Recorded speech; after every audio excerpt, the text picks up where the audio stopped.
Assalamualaikum warahmatullahi wabarakatuh. Perkenalkan, nama saya Anissa Albayina dari kelas KPI 7A dengan NIM 171131002. Matkul Komunikasi Bisnis. Di sini saya akan menjelaskan tentang bisnis saya, yaitu bisnis supplier lobster air tawar. Baiklah, di sini timbul pertanyaan why, yaitu mengapa. Mengapa alasan saya memilih bisnis supplier lobster air tawar ini, atau disingkat dengan LAT. Baiklah, supplier itu adalah orang yang menyediakan barang mentah untuk dijadikan barang jadi kepada orang yang membeli kepada kita, kayak gitu. Nah, di sini sangat menjamin sekali bahwa menjadi seorang supplier lobster air tawar itu sangatlah menjanjikan keuntungannya dikarenakan ada beberapa faktor. Pertama, faktornya yaitu sekarang lobster air laut itu susah, bisa digantikan dengan lobster air tawar. Dan lobster air tawar itu sangat terjangkau harganya dan juga kualitasnya lebih bagus dari lobster air laut.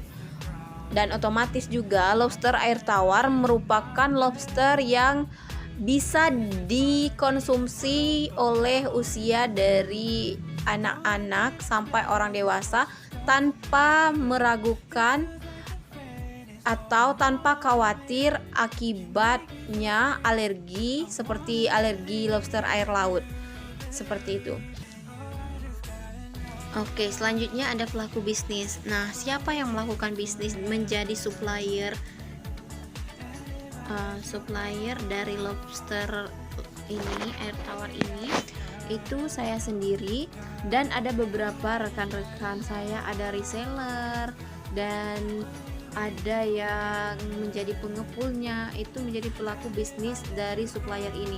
Kita melakukan kerjasama dengan baik dengan tim ya, ada tim pengepul, ada tim reseller dan ada supplier gitu. Oke, setelah terbentuk dari pelaku yang melakukan bisnis ini, selanjutnya kita memikirkan menjual dari pada lobster air tawar kita ini, kita menjual lewat apa supaya mereka tahu bahwa kita menyediakan persediaan lobster air tawar. Nah, itu dibutuhkan media. Di mana media di sini saya pilih adalah media online karena selama saya menjalankan bisnis ini menurut saya sangat mudah dijalankan melalui media online. Pertama, karena khalayak mudah mendapatkan informasi melalui media online, apalagi Facebook, Instagram, dan WhatsApp. Selanjutnya dari mulut ke mulut, setelah kita mendapatkan reseller ini, maka reseller yang lainnya mencari tahu di mana kita atau letak kita untuk mereka ambil persediaan lobster air tawar tersebut. Setelah itu terbentuk adalah adanya tujuan dari bisnis yang kita jalankan ini. Pertama, tujuan kita memang menyediakan persediaan barang untuk para pengelola barang menjadi makanan atau makanan siap saji, bisa dijadikan cemilan dan lain-lain. Nah, tujuan kita satu yaitu untuk mencapai kesuksesan. Nah, di sini kesuksesan tidak dipengaruhi dengan saya sendiri, akan tetapi itu akan dipengaruhi juga kepada tim-tim yang telah bergabung seperti reseller, karena reseller juga mendapatkan berbagai keuntungan juga, terus adanya teman-teman yang lain sebagai pengepul.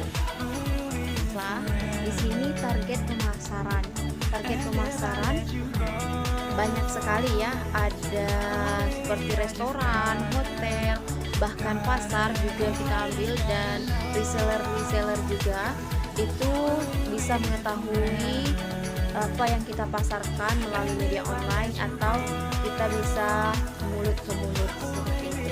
Itu target pemasarannya banyak sekali ya teman-teman semuanya. Selanjutnya, setelah kita mendapatkan target pemasaran, maka dilakukanlah transaksi. Nah, di sini transaksi bisa dilakukan secara cash dan juga bisa dilakukan secara m-banking atau transaksi langsung dibayar melalui ATM atau bisa juga melalui top up dan lain-lain. Asal mereka bisa membayar ke kita, dan juga kita di sini memegang prinsip bahwa ada uang, ada barang, karena kita menghindarkan seperti yang dinamakannya penipuan atau ada reseller yang tidak jujur seperti itu. Baiklah, di sini setelah kita melakukan transaksi tadi, sebelumnya kita telah memprediksi keuntungan kita, bagaimana kita harus memegang prinsip dalam suatu bisnis, yaitu modal sekecil-kecilnya dan keuntungan harus sebesar-besarnya, seperti itu teman-teman semuanya. Dan juga saya menjelaskan kepada teman-teman bahwa di sini prediksi keuntungan sangatlah besar ya.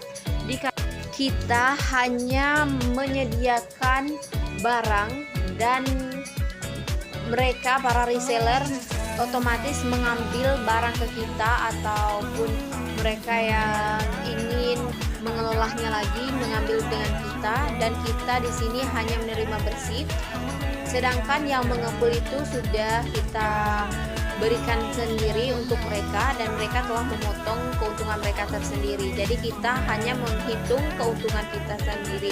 Itu sangat-sangat besar sekali jika kita hitung. Yang terakhir yaitu pencapaian, dimana setelah kita menerapkan semua itu tadi, maka kita akan mendapat penghasilan yang lebih dan mencapai suatu kesuksesan bersama. Dan itulah kunci dari sebuah bisnis. Jika kita berhasil mengajak orang, itulah pencapaian yang paling berharga bagi seorang pebisnis atau pengusaha. Baiklah, itulah penjelasan